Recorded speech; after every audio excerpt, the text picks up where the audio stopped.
আসসালামু আলাইকুম রহমতুল্লাহ। আলহামদুলিল্লাহ, আল্লাহ তাআলার মেহেরবানিতে আশা করি সকলেই ভালো আছেন।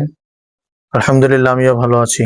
ভরাক্রান্ত হৃদয় নিয়ে আপনাদের সামনে আমি উপস্থিত হয়েছি। সেটা হলো, কিছু মুসলমান আছে যারা ইসলাম সম্পর্কে বুঝে না, বুঝতে চায়ও না এবং অজ্ঞতাবশত অনেক ভুল করে ফেলে।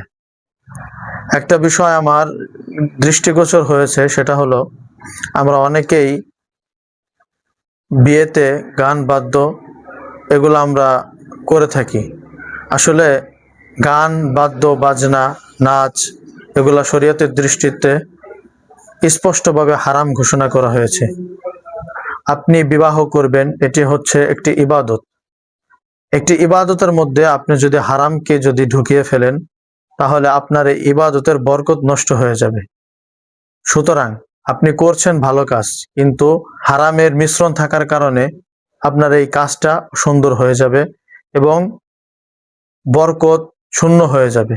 আপনি ইবাদত করলে যে সওয়াব হয়, সেই সওয়াব থেকে বঞ্চিত হবেন এবং কি আপনি গুনাহের মধ্যে লিপ্ত হয়ে যাবেন। এজন্য আমাদের উচিত ইহুদি নাসারাদের কালচারকে বর্জন করে আমাদের শরিয়াতের দৃষ্টি, আমাদের শরিয়াত যেটা বলেছে সেটাকে আমাদের অর্জন করা, সেটাকে আমাদের মেনে চলা, এটাই আমাদের উচিত এবং এটার মধ্যে আমাদের কামিয়াবি। ইহুদি নাসারাদের দেখানো পথে আমরা যদি হাঁটি, তাহলে আমরা জাহান্নামী হয়ে যাব এবং শরিয়াত মেনে যদি আমাদের জীবন যাপন করি, তাহলে পরিশেষে আমরা জান্নাত পেয়ে যাব। আল্লাহ তাআলা আমাদের সকলকে সঠিক বুঝ দান করুক। আমিন।